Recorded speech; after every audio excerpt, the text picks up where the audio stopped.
Tərləməyə son.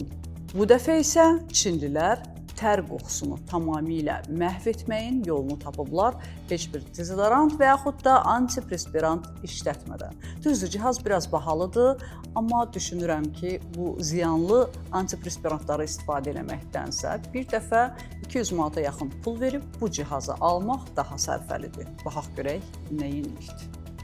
Tər qoxusunu yox edən cihaz icad edilib. Tərləmə qoxusunu dezodorantsız aradan qaldıran cihaz icad edilib. Cənubi Koreyanın Hanyang Universitetinin tədqiqatçıları tər qoxusunu dezodorantsız aradan qaldırmaq üçün yeni texnologiyaya əsaslanan Pladeo adlı cihazlar yaradıb. Bu innovativ cihazın iş prinsipi soyuq atmosfer plazması texnologiyası əsaslanır. Bu texnologiya tərin parçalanmasına səbəb olan və xoşa gəlməz qoxu yaradan bakteriyaları məhv edir. Pladeo gündə 2 dəfə qoltuqaltı nahiyəsinə quru dəriyə tətbiq olunur. Cihazla dəri arasında 1 sm məsafə saxlayan silikon araqat sayəsində plazma aktivləşir və aktiv oksigen formaları xaric olur. Bu hissəciklər bakteriyaların hüceyrə divarlarını parçalayır və qoxu molekullarını məhv edir. Proses 1,5-3 dəqiqə davam edir. 19 fərqli ölkədən olan 33 nəfərin iştirak etdiyi klinik sınaqların nəticələrinə görə iştirakçıların 94% əhəmiyyətli qoxu azalması müşahidə etdiklərini bildirib. Cihazın satış qiyməti $249, təxminən 425 manatdır. İlkin sifariş zamanı isə təxminən 254 manat təşkil eləyir.